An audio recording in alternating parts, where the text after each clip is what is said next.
Hi అండి, అందరికీ నమస్కారం అండి. ఈరోజు నేను సంగటి చేసుకొని తమలపాకుల పచ్చడి చేసుకొని ఆమ్లెట్ వేసుకొని తినాలనుకున్నానండి. దీనికోసము నేను పడినటువంటి పాటలు అన్నీ ఇన్ని కాదండి, కావాలంటే మీరే చూడండి. యూట్యూబ్ చేయడం అంటే అందరూ చాలా ఈజీ అనుకుంటారు, కాదండి బాబు, చాలా కష్టము. దీంట్లో పడిపోయి నేను ముందు వేయవలసిన వెనక వేయవలసిన ముందు వేసి ఎట్టో కొట్ట పచ్చడి అన్నీ చేశానండి. మీరే చూడండి. ఇక్కడ నేను ముందు ఆనియన్స్, పచ్చిమిర్చి, టమోటా వేశాను. కానీ ముందు ఇవి వేయకూడదండి. ముందు వేయవలసింది ఏంటంటే మినప్పప్పు, పచ్చెనగపప్పు, వేరుశనగపప్పు అవి వేసుకోవాలండి. నేను ఇంక ఇవి వేసేసాను.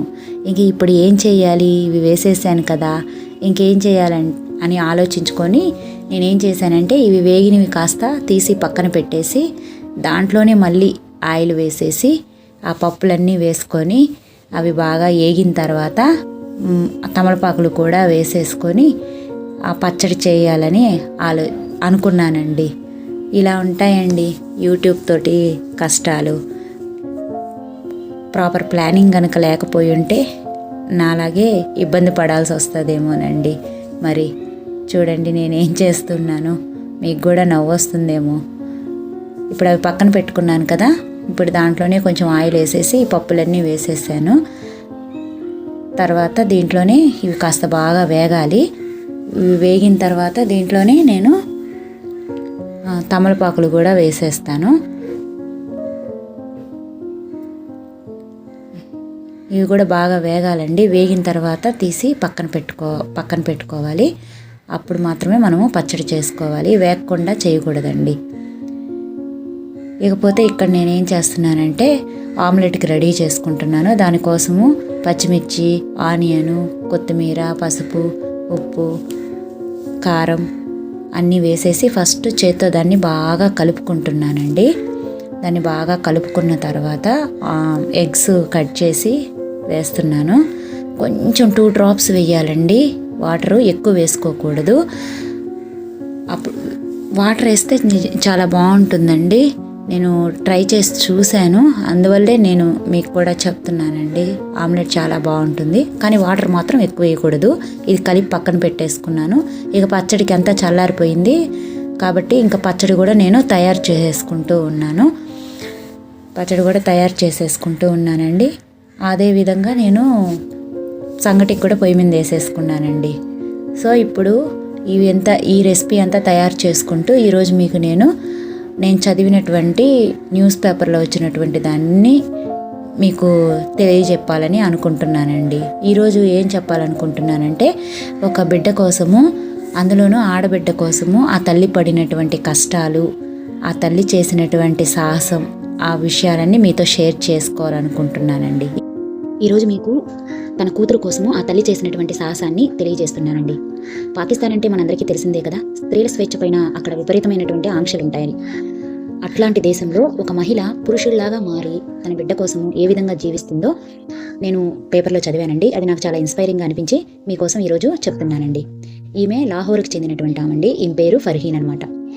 ఆ పాకిస్తాన్లో ఉన్నటువంటి కట్టుబాట్లన్నీ పక్కన పెట్టి ఎంతో ధైర్యంతో ఒక పురుషుల్లాగా జీవిస్తుందనమాట.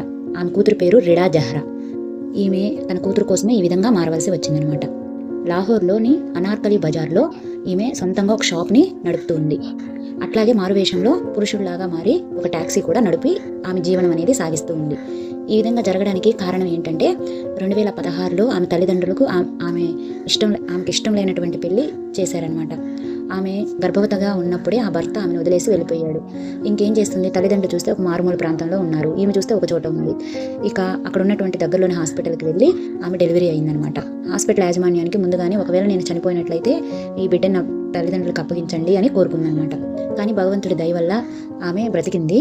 ఆ తర్వాత ఇంకా ఆ బిడ్డని చాక్కోవాలి అంటే ఈమె సొంతంగా ఏదో ఒక పని చేస్తేనే కదా ఆ బిడ్డను చాక్కోగలుగుతుంది. తల్లిదండ్రుల దగ్గరికి వెళ్దాము అని అంటే వాళ్ళు అంతంత పరిస్థితిలోనే ఉన్నారు.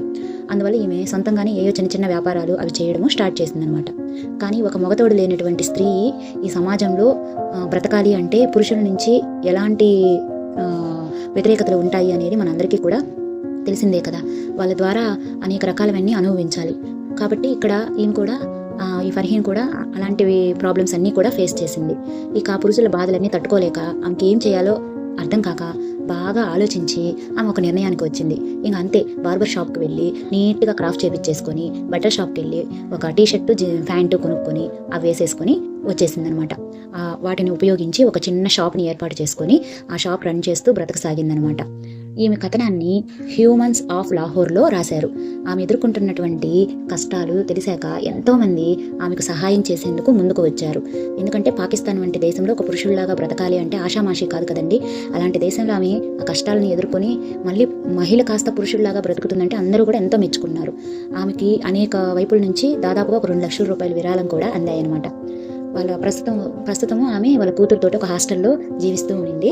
ఇప్పుడు వీళ్ళందరూ ఇచ్చినటువంటి విరాళాలను ఉపయోగించుకొని ఇంకా మంచి బిజినెస్ ఏర్పాటు చేసి ఇంకా బాగా అభివృద్ధి చెందాలి అని చెప్పి నిర్ణయించుకుంది. ఇది చదివిన తర్వాత నాకేమనిపించిందంటే, ఇక్కడ ఈమెకి పురుషులతోటి ప్రాబ్లం అనమాట.